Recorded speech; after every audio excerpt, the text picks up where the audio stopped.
let us, George made a lot of sense today, and I thought he made.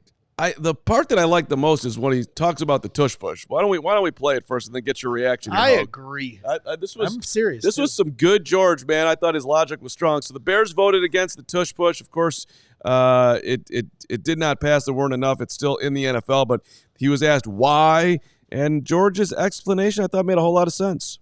George, what was your stance on the tush push? I know it was an even 16-16 split. Where did you fall on the vote?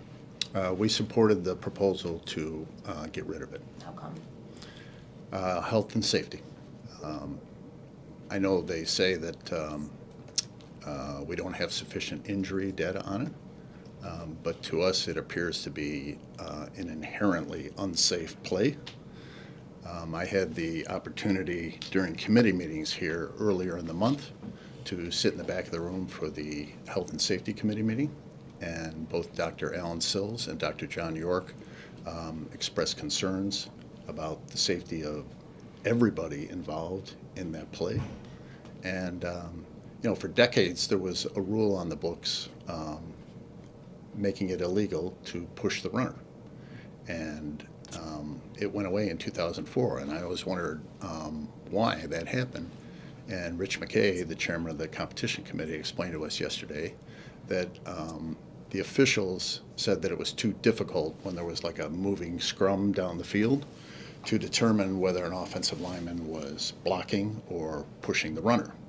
So they took it out, which led to the push play. From what I understand yesterday, the discussion about the push play is going to lead to a broader examination of whether that general rule should be brought back.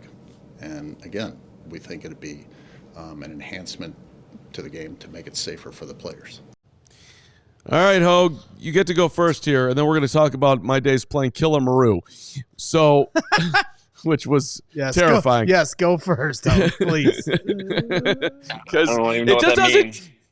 it doesn't seem. I think it's a logical thing. You want a pile of 22 dudes who weigh 300 pounds, all put in a tight space. Seems dangerous to me.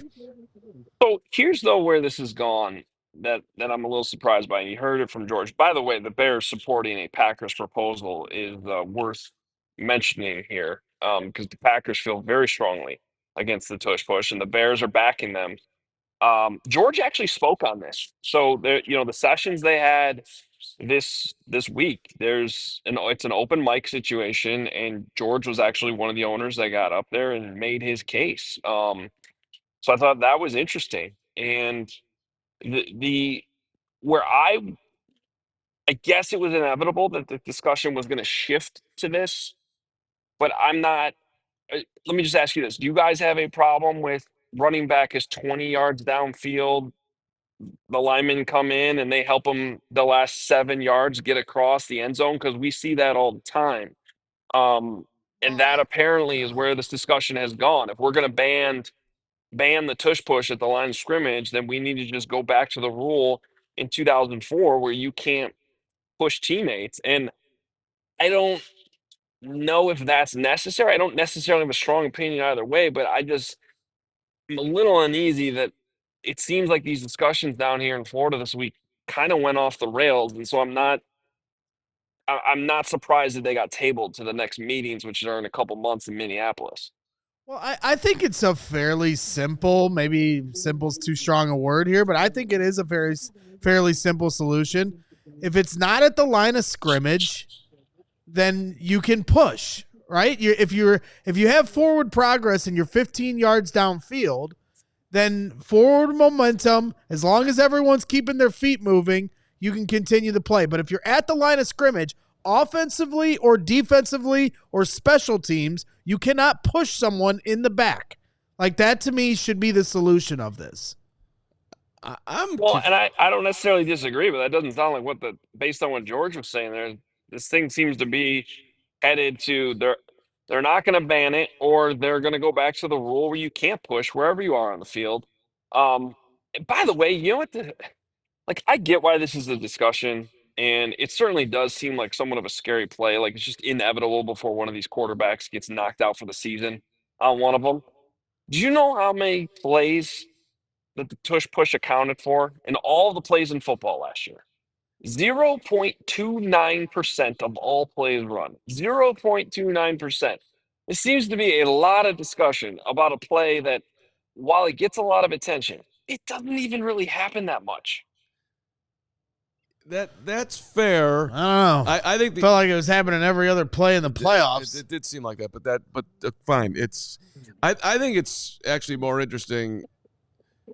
I don't think a running back going down the field who is now fighting for the last couple of inches that he can get should get the benefit of a 350-pound dude flying in there and smacking him forward. That's not the football that I want to watch. I mean, or maybe I'll enjoy watching because it's insanity, but I don't think that doesn't seem right to me.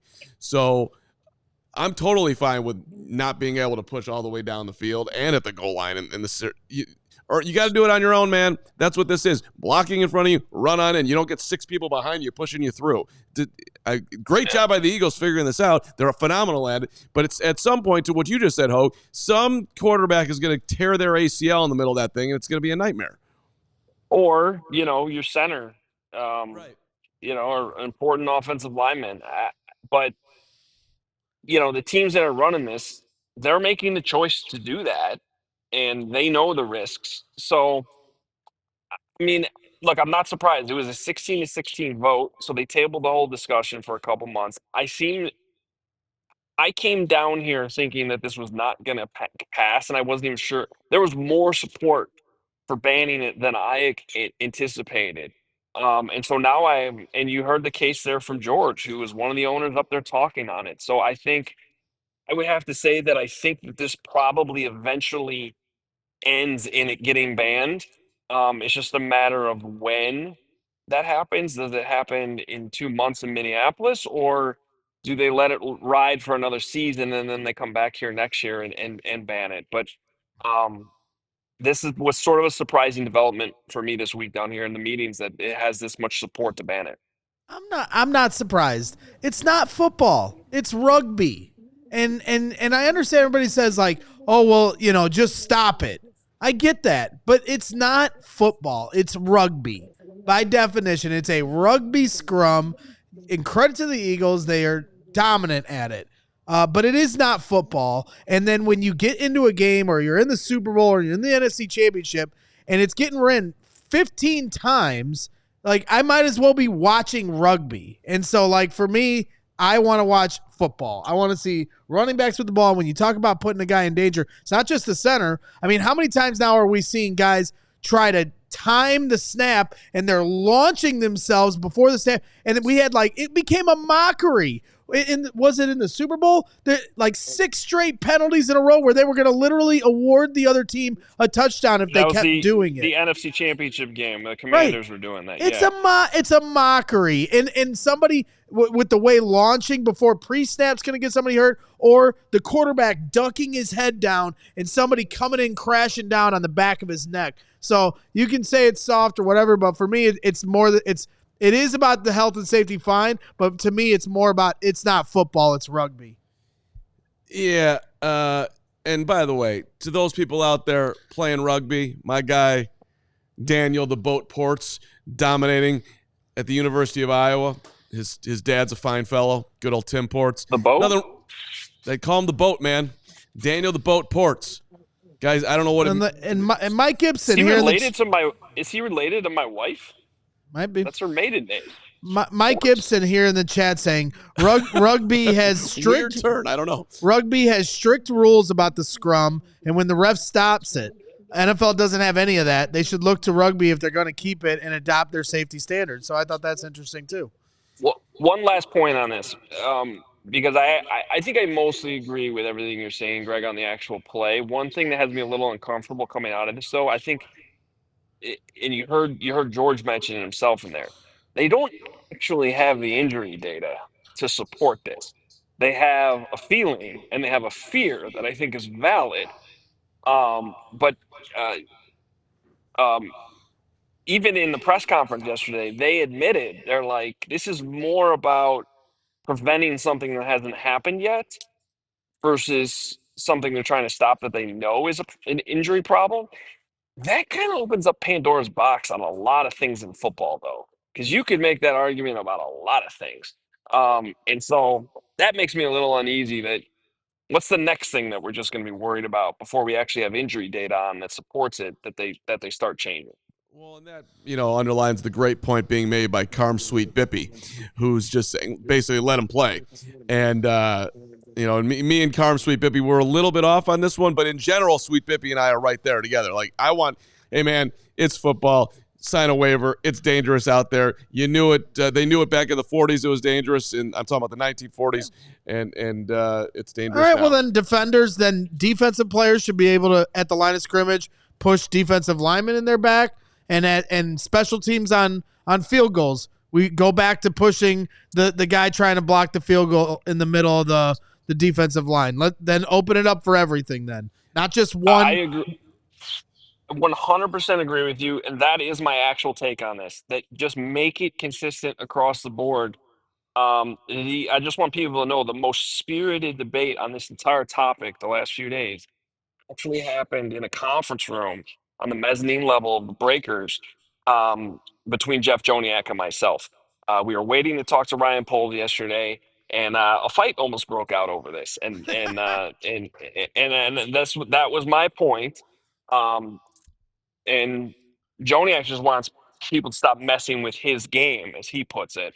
I just want the rules to be consistent across the board. But he wanted a yes or no answer from everybody in the room on the ban, and I refused to give him that. I said it was more nuanced than that. I went full Adam Hogue on him, and that was my argument, Greg, and then he was mad at me. Okay, well, if he wants to fight, and I got your back, and if, Tom Thayer, Joniak versus Hogue and Braggs, we'll find out. And then the winner gets the rule however they want. We all silly like the mayor.